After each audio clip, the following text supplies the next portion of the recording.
This workshop is talking specifically about the United States. Tomorrow we're going to talk about the United Kingdom, go into more detail there. Today, the United States. We're going to go over a little bit of an overview, some important notes, some application tips, things like that. One thing to note here is because the United States has so many universities, probably about 4,000 if you're counting all the community colleges, 2,000 if we're just talking about your traditional four-year institution. We obviously will not be able to go through each one and get into a lot of detail about the application process. You will be here until next year. But what we can do is talk in generalities, talk a little bit about this is what you can expect from most universities in the United States. It is extremely important that when you're choosing your universities, you're looking into the details for that university. Deadlines, requirements, procedures. Everything can change university to university. You may just happen upon the one that does things differently than the norm. The other thing to keep in mind is that it's very common that you will need to contact the university multiple times throughout this application process. The US is kind of notorious for not giving out a lot of information on their website. So if you compare the specific application and admission requirement details to universities in Canada, sometimes students get frustrated because they know in general what they're supposed to do, but they don't know in specific. So they know they have to do the SATs, but they don't know what score they're aiming for. Oftentimes that information is either not available on the website or it can be actually quite difficult to find. So it's not uncommon for students to reach out to the US universities. They tend to be really good about reaching back and giving you the answers that you're looking for. But again, don't expect anything too specific. Sometimes they may give you a minimum SAT score, they may give you a range that they're looking for. If you ask them, oh, what are you looking for in the essay or anything like that, you might get some general information, but it is more of a holistic process. So in Canada, oftentimes the universities are looking for an average. You know, we want you to get 80% or above, that kind of a thing. It's very simple, very straightforward. But with the US, they're looking at your grades, not just from grade 12, grade 11, 10, 9. You may even have to get transcripts from your previous school. They're looking at the personal statement or the essay. They're looking at your SAT scores. They're looking at subject test scores if they're being asked to do that. They're looking at your TOEFL or your IELTS scores. They're looking at all of this information together. They call it a holistic approach because it's not just one thing, it's many things. And they all factor into that admission decision. So one of the great parts about this is that your admission doesn't necessarily hang upon any one of those factors. So if you had a class that maybe didn't go quite as well as you were hoping, it may not have as big of an impact because the US looks at so many different factors. And if you do really well in all the other ones, it will mitigate that. On the negative side, it makes finding out what they're looking for any one of the individual factors much harder. So there's positives and negatives to all the applications. One of the big things that we like to tell students and make sure students understand is the application process is a lot different than Canada, and it is something that you have to start a lot earlier because unless you were educated in a US high school, most people aren't aware of these differences and they haven't been preparing for it in the same way that students in a United States high school are. So that being said, let's get started. We have some contact information here. I am Ms. Tara. I work in the University Placement Office. I am a counselor. We also have 3 other counselors. Every student at CIC is assigned a counselor. With your questions with the United States, definitely go and talk with your counselors as often as you can to make sure you're getting good guidance that way. Some students choose to come and talk with me a little bit later on in the process if they're having some difficulty or if they want to get some feedback with their personal statements or their essays, and that's absolutely fine. Just make sure if you are not assigned to me to let me know that it's for the US or the UK so I understand why you're booking the appointment. Otherwise, your other counselor might be like, hey, I'll just book you with me. Okay, so we have the workshop series. Just to kind of give you an idea here, we're on the second one right there, September 4th. September 17th, we have a workshop specifically about personal statements. We also talk about essays. They are slightly different, but the general idea is pretty similar. On October 19th, we have an editing session. So this is purposely put about a month later to give you time to work on the personal statement or the essay. If you have pretty close to a final draft by that point and you would like some input, you can definitely come to the editing session. However, you are also welcome to book an appointment with me at any time during this semester if you have an essay or a personal statement that you would like to have reviewed. You just need to give me a little bit more time to go through it. I do like to spend time with them. I spend probably about at least a day, sometimes 2 days, just so that I can make sure that I'm really reading them quite closely and I can give you the best feedback that I can. We also do a repeat of this workshop in November 8th. Since you're here now, you may not need to come to the repeat. Some students choose to get a bit of a refresher. But this is also great if you have any friends that decide they're interested in the US, maybe next month, then they can come to that workshop as well. So, a quick overview. So, there's kind of 8 basic steps. Obviously, you're going to need a little bit more detail than all of this, but this gives you a good kind of overview of what to expect. So, 1, you're going to choose your universities. Since the application process is so different university to university for the US, choosing your universities tends to be the first step, because how you're going to proceed from here until getting your offers, hopefully, will depend on the universities that you choose. What tests you take, when your application deadline is, all that good stuff. Researching deadlines and application requirements for each. So like I said, do you have to do subject tests? Required for some universities, recommended for some universities, not required at all for other ones. Some universities have deadlines in November. January is a common deadline, but definitely check because there are some universities where the deadline might not even be until March. So make sure that you understand what that process is going to be like. Sign up for SAT or SAT2 if necessary. Obviously, you can also write the ACT, but it's not as popular. Here in Canada, most students applying to the US will write the SAT. The ACT is something that some students in the US in certain states, it's a little bit more popular. You can connect with the external testing office in the campus store if you're interested in taking a prep course. I did have the handout for you there. That prep course is designed to prepare you for the December 1st SAT, which should be good for most universities who have an application deadline in January. It might be okay for some universities who have a slightly earlier deadline, but just make sure you're checking that. Some universities are a little bit more flexible, and as long as your SAT date is close to the deadline, they will accept it. Other ones are going to be more strict, and they will require you to have completed the SAT and have it submitted by their deadline. So just double check that when you're doing your research. Get a passing score on TOEFL or other acceptable tests according to the university. There are some that may accept IELTS, but TOEFL is pretty common in the US. I have noticed though in the last probably 2 to 3 years, more and more universities are accepting an IELTS test.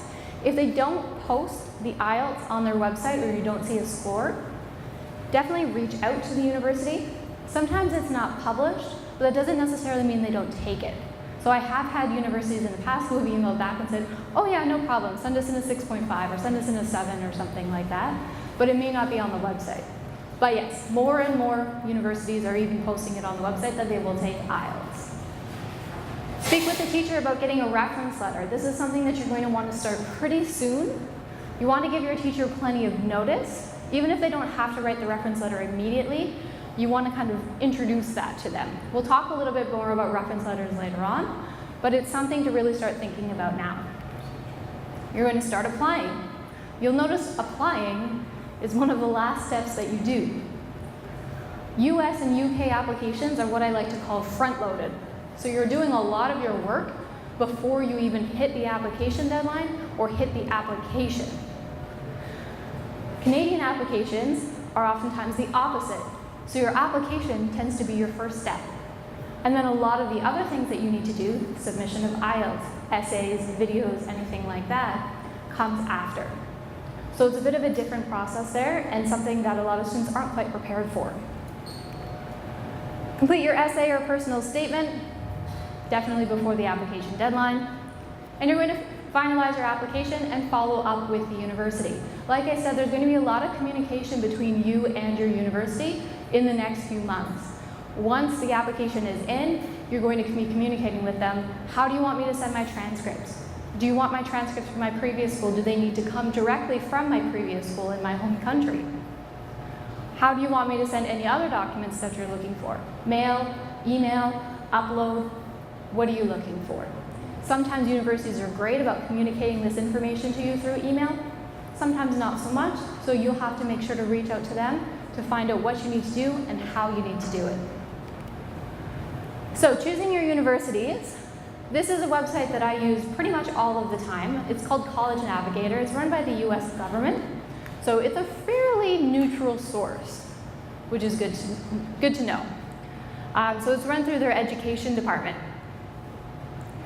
Using this website, you can narrow down by your major. So what do you want to study?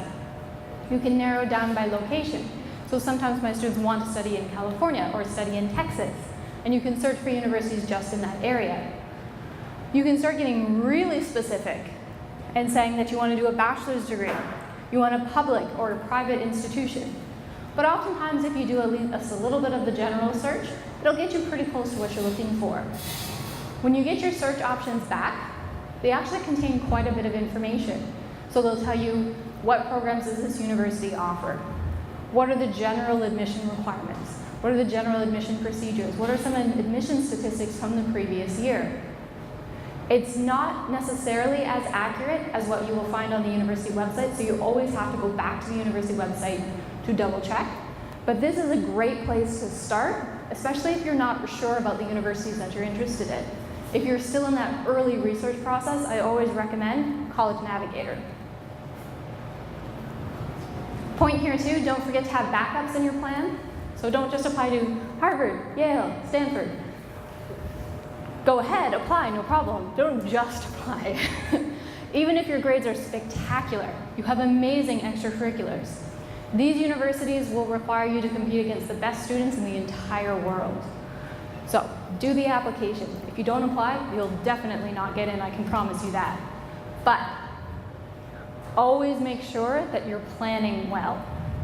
So you're looking for a few goal schools, a few middle-of-the-road universities you're still really interested in and you would really like to go to, but maybe aren't quite so competitive as your goal schools. And then you're going to have your backup schools. They're also called safety schools sometimes. These are universities who are accepting at averages or admission requirements that are even a little bit below what you currently have. That will become a little bit easier if you get your SAT score back. So, general timeline. End of September, you want to have chosen your universities. You're going to be working on your drafts of your essays and personal statements, registering for the correct tests. October to November, you're working more on those essays. You're writing all these tests that you registered for. Early January is the regular decision deadline for many universities. Oftentimes it's January 1st, but I have been seeing a lot of them that are January 3rd, January 4th. So just make sure you're checking with each one, but generally early January is the time for majority of universities. But like I said, double check. Some are much earlier, some could be October. February to May, offers made by universities. That's a huge time. Anytime during that time, you may hear from your choices. Oftentimes, if you're a May or a June grad, expect it to be towards kind of the end of that, maybe even into June, because the universities will want to be updated with your grades at CIC as your finals come in December, midterms in March, finals in May, and possibly midterms in June, and finals in June as well. So that could delay things a little bit there. It's not really a delay, it's still within the regular time frame. But the early offers may go to students who have already finished a lot of the requirements, and maybe even a lot of their required grade 12 courses as well. Application types. We talked a little bit about this last week, so I'll just kind of go over this briefly. You have the early decision, which has an early deadline. You can only choose it for one university, and it's a binding contract. So if you choose early decision for a university and they accept you, you must attend. There's no choice involved there. Early action is similar, but it's not binding. So you still have to do the early application. You still may hear an early offer. And you can use early action for more than one university, unless they say you can't. And then you can decide whether or not you want to use it for that university. Most of our students will be applying to regular decision, though regular decision gives you a slightly later application deadline. This gives you more time to get the requirements that you need in order to be admitted. Many of our students are only starting the process right now. It can be difficult to do either one of the early options if you haven't already begun this process maybe a few months ago. It can be done, but it's difficult to do. You have a lot of work to do in a short period of time. Yes? What is the binding? It means basically if you choose, let's say for example, Howard University, and you did, early decision. You're telling them if you say yes, I say yes, 100%. So if they accept you, you have to go there. You can't accept anywhere else in the United States. Most of our students do not choose this option because it's binding. And so our students like to have the options of choosing maybe a little bit later on so that you have more time to kind of figure out where you want to go. And things do change over the course of those few months. Sometimes your top choice will change. Sometimes your situation will change and you decide to stay in Canada or you go to a different country than the United States. So oftentimes that's why our students will do the regular decision. They don't like the binding. Benefit to students is that you could potentially hear earlier. So you may get an earlier offer. But yeah, it's no less competitive because a lot of times the students who are really, really into that particular university will also be quite competitive students. Yeah, so that's too bad. If it was less competitive, then I might suggest it a little bit more. Okay, so quick difference here between SAT and ACT, like I said before. SAT is the most common for students who are studying in Canada who are interested in going to the United States. High score does not guarantee admission, but it certainly would help. Sometimes it's used for initial screening, so how much the SAT score factors into the admissions process will vary. Some universities use it almost as their basis for admission and everything else just kind of is on top of it to make their decision between two equally competitive students. Other universities use it as kind of like a baseline, and then once you've hit a baseline, they may use the other factors to decide who gets in and who doesn't. Grades at CIC, grades at your previous school, extracurricular activities, personal statements, and essays. So be a little bit careful with the SATs. Some students put a lot of emphasis on them, and a high score certainly will help you, no problem at all. But it's not necessarily the be-all, end-all for your application. So just a quick difference between the SAT and the ACT. So the SAT is talking here about sometimes you will lose points for incorrect answers. It tests reasoning and logic, math, reading, writing, grammar. You can study for the SATs. They call it a studyable test. So it is something that if you take the prep courses, if you get the textbook, if you do the studying, you do improve your chances of getting a higher score. Some of these tests, entrance tests for universities, they're meant to be done without any studying whatsoever. They're meant to kind of test where you are right now. That's not really the SATs. It's usually commonly expected that you will be doing some studying before you do this test. It can be tricky. The SAT it's kind of famous for these odd questions that it will ask. And so it requires you to utilize analytical thinking and logic. You can learn the language that the SAT is going to use, and you can learn the kind of questions that they like by using the textbooks, by using online resources, by getting these SAT prep courses. They do help quite a bit. So you'll see references to old SAT, new SAT. Essentially, the old SAT was just marked differently. It was a little bit of a longer test. It was marked out of a higher number. The new SAT is more compact. The biggest difference is the new SAT has an optional essay. You'll notice when you're doing your research, some universities will say, we need the SAT with the essay or the SAT without the essay. It's marked separately. And so it's something that, depending on whatever your universities want, you can do the essay or not do the essay. Essentially, reading, writing, math, very similar in that way to the old one. Perfect score is 1600, so it's always what people are aiming for. I think most students tend to get around, I think it's usually between 1200 and 1450, 1500 is probably the range that most students fall within. But that obviously varies a lot, location to location. So how to check for your SAT policies. You can choose the colleges that you send the SAT to during your registration process. So when you're registering, you can say, as soon as I'm done this SAT, send my scores right away to this college, and this college. This is really helpful if you're worried about your deadlines and you're worried about making the SAT getting the SAT to the universities before these deadlines. But if you have time, most students want to see their score before sending it. You don't want to just blindly send the score. So most students, if they have time, will choose not to send it immediately. They'll get their score back, and then they can go back into the College Board website and have the SATs sent to the universities. Some colleges use the same system, so if you send your result to one college, other colleges might be able to see it too. This doesn't happen too often, but every once in a while I'll get a student coming in saying, I got an email to a college I didn't even apply to. Why are they talking to me? And sometimes it's because they're sharing some information. Some colleges use score choice, but some do not. So if you've taken the SAT multiple times, score choice allows you to submit only your single best test score to prospective colleges. So sometimes you could even, if you did 2 SATs and in one you did better in English and the other one you did better in math, some colleges may allow you to send the score from the math of the high one and the high English score and smush those two together, which is really nice, but not everybody offers this. So this PDF here, and this you could take a picture of if you like, allows you to do the research, but usually this information is available on the university website. We'll just give you a minute there.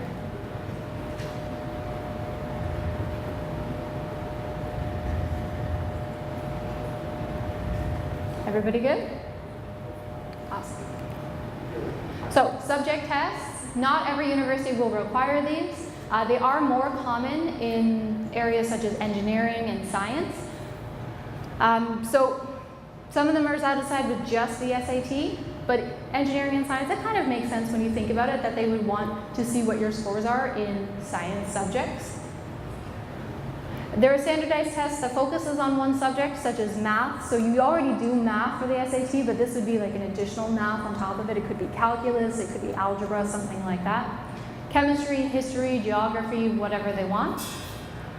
Your university may require or recommend specific subjects. In general, if they recommend something, do it. It will help your chances if they recommend it, do it. If they say it's optional, then it is really just up to you. If they're just recommending that you take 2 subject tests, you could really take any ones that you want. If they don't specify which ones, then take whichever subjects that you feel you're the strongest in. It will help your application that way. If they require you to take specific subjects, then obviously you have to take those ones. If they say the tests are not needed or they're optional, then don't worry about it. Tests are only run once a month, and they can't be taken generally during the same time or the same month that you take the SATs. So you have to start planning early to make sure you get all your testing done before the application deadline. So if you have to take 2 subject tests and an SAT, you may be looking at doing 1 test October, November, December. You can see already that there's very little wiggle room there. So it's something that you want to plan for as soon as you can, because if you don't decide until November that you want to apply to this university, you may just not have time in order to get the testing done. Okay, reference letters. So you must ask your teacher if they feel comfortable writing you a reference letter. You don't want just any reference letter, you want a good reference letter. You want somebody who's going to be able to really spend the time and make that letter impactful. If you applied with Common App, which is the most common way to do the application, your teacher should complete the form online. Usually Common App will ask you for your teacher's contact information. Common App will contact your teacher, and then your teacher will go onto the website and do it themselves. So they don't have to write the traditional letter. If your university does not use Common App, your teacher should give your reference to your university placement counselor. I or your counselor can help get it to the university depending on what they want. Reference letters are confidential, you can't see it. So some students want to read what their teacher wrote, you're not allowed, don't do it. It's very awkward. The reason that they don't want students to read them is the colleges feel the teachers won't be as honest if they know that the student will read them, which is probably true. They want an honest reference letter, they want strengths, they want weaknesses, they want the teacher to give an honest opinion about how that student is, both academically but personally. How do you work in their classroom, things like that. If they know you're going to read it, they may not be as honest. In general though, references are of course positive, and they are meant to help you with your application. So we're not going to get a negative reference letter that's going to hurt your chances for admission, of course not. Your tutors want to help you with this process. But that is the normal system where students do not see the reference letter. Ideally, choose a teacher from your senior level subject related to what you are applying for. So if you're applying for engineering, choose a physics teacher or a chemistry teacher or a calculus teacher. If you're applying for business, choose a math teacher or a business teacher. If you're applying for social sciences, choose a social science teacher or an English teacher.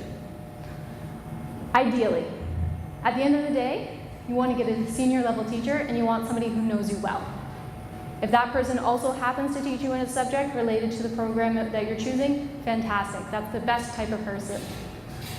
But if your physics teacher doesn't know you that well, but your English teacher knows you really well and can write a spectacular reference letter, go with the English teacher. It's important that you ask your teachers for the reference letter about 1 to 2 months in advance. This gives your teacher time to prepare and write you a good reference letter. I can tell you, I write lots of reference letters. It's difficult to write one. The actual writing process doesn't take that long, but there's a lot of prep that has to go into it. Because I don't just talk about how I know you, I have to take a look at you as kind of a whole student. So your extracurriculars, how well you're doing in your other classes, things like that. Connect with your teacher after the first 2 weeks to check in with them about the reference letter, see if they have any questions. Sometimes they've never written one for the US before, so they may be quite confused, they may need some help. You're always welcome to come and talk with us. Make sure you thank your teacher for taking the time to write this reference letter. They're busy people, so make sure you thank them for doing a little bit of extra work for you. If your teacher declines to write you a reference letter, don't worry about it, don't get upset. Oftentimes they may not feel comfortable writing you a reference letter either because they don't have the time. They know they won't be able to invest the amount of time they need in order to write a good one, or they feel they don't know you well enough to write you a strong recommendation. It doesn't mean that they don't like you. It doesn't mean they don't want you to get into university. It just means they want to do a good job, and if they know that they can't, then they'll recommend that you go and talk to somebody else who will be able to help you better. Ask another teacher who knows you well, and if you're running into issues finding a teacher to write a reference letter, come see your counselor as soon as possible, because we can help you with that process too if you absolutely need it. You don't come to talk to us first. I'm not going to go talk to your teacher and ask them to write you a reference letter because you feel shy. It is a little bit of an awkward thing to do, but the polite thing in this situation is to make sure you talk to your teacher one-on-one in person between you and them. However, if there's problems, if there's issues, if you're getting really worried, it's been a while and you can't find anyone, make sure you come talk with us. So it is recommended that you waive your right to view recommendations. So you will see sometimes an option that asks you, oh, do you want to see your recommendations? Say no. Every university recommends that you waive your right to review the recommendations, even if it is an option. So essays and personal statements, we'll talk a little bit more about this on Monday, September 17th, but I'm going to go into just a little bit of an overview. So we talked last week, creative versus personal statement type of essay. Creative is pretty popular in the United States. It can be a very pointed question where they ask you about a singular experience. They want you to tell them a story about yourself. A personal statement is generally a little bit more broad. So they ask you for, why are you interested in your course? Why are you interested in the United States? Why our university? Tell us about yourself. You're hitting a lot of points in the same essay. Be careful when you're showing creativity, such as using a metaphor in a personal statement or an essay. Make sure you stay on topic. I've had students who have written poems before, or songs, or things like that. It can work really well. It can also backfire really bad. You have to keep in mind the person who is reading this does not know you. They have no idea who you are. They have to read thousands of these. You have to make sure if you're going to do something creative, you're still staying on topic and you're still getting your point across. Sometimes my students will try to use humor, and I'll say, that's great, as long as the admissions officer has the same sense of humor that you do. But you can't guarantee that. So you have to kind of keep in mind that you don't know who's going to be reading this. But on the flip side, keep in mind that somebody is reading this. This isn't a computer that scans through everything looking for certain words, that ticks off all the boxes, and if you tick off enough boxes, boom, you passed. It doesn't work that way. People read these essays, they read the personal statements. So you do want to talk to them on a personal level so that they can get to know you as a person. So give them insight into who you are, your personality, your interests, your goals, what's important to you. This is a big decision that you're making to apply to a country that perhaps you've never even been to before, to go to university, at least for 4 years, probably even more than that if you do graduate school. What made you make that decision? How did you come to this? This is information that they're interested in knowing. Of course, they must be your own work. Be careful with even having somebody proofread. Sometimes if you have a really, really good proofreader, we start running into a little bit of a problem with collaboration. So the essay is meant to be your own work, and if somebody tears that essay apart and puts it back together, it becomes your work plus their work. So there's nothing wrong with having somebody look it over, give you tips, give you advice. Hey, in this paragraph, I'm not really understanding what you're saying here. Can you go back and clarify? This is really interesting. I want you to talk more about this. Give me more details. Or, hey, the grammar here is a little bit confusing. Maybe you should go and take a look at that again and see if you want to make changes there.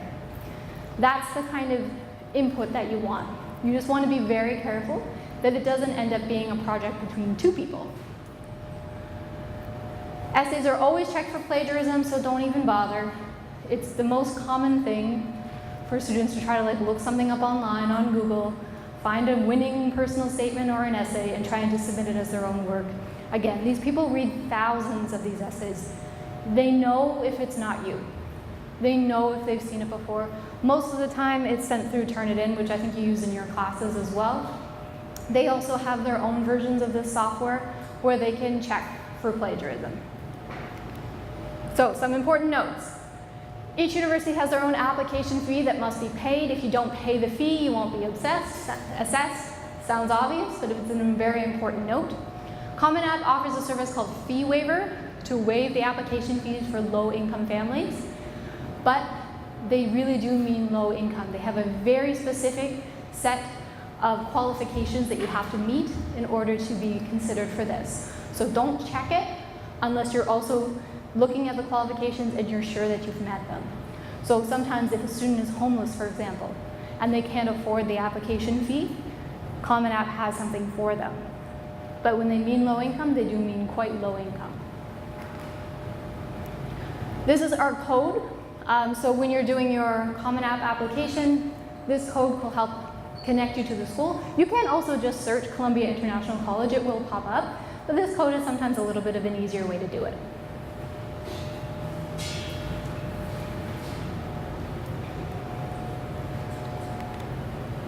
Okay, so some application information. We're going to just take a quick look through Common App. So when you log into Common App, you can create a new account. And it's a helpful place to start. So they give you some research information, not a ton. You still have to do the majority of your research on the university websites, but they give you a good kind of overview of the process. So you will create your account. You're going to add your choices. So you'll have a list of all your colleges. They'll show you the application deadlines, the required documents through Common App that you are required to send. And it also links you to your school, so it links you to your counselor, so you can see as we make updates and as your teacher makes updates. So they give you a little bit of information here for how to find your school's requirement. But again, it's going to be pretty vague, so they're going to refer you back to the university website. But it's a great place to start if you really are new to this whole process. And you can gather your applicant information, so going over the copy of your high school transcript, a list of your extracurricular activities, test scores and test dates, parent information. The US will ask you a lot of information about your parents, their income, their occupation, things like that. So you will have to connect with them when you're doing your application. And then you're going to start the application. So again, one of the last steps is actually doing the application. The nice thing is that even if your university is not on Common App, so if you have some of your choices on Common App and some of them off of it, doing Common App will help you do the other applications as well. Oftentimes the information that they're looking for is pretty similar. So the application may not look exactly the same, but the information they're collecting, fairly similar. So where to find help? Obviously, your university placement counselor. We also have texts that can help you write a strong essay. We have books with hundreds of example essays if you're interested in looking in them. Obviously, they would be specific to the person who has written them, but sometimes they can give you an idea of, what are they looking for, what are they expecting. We also have examples of really bad ones, which is kind of funny to read, but it gives you a good example of what to avoid.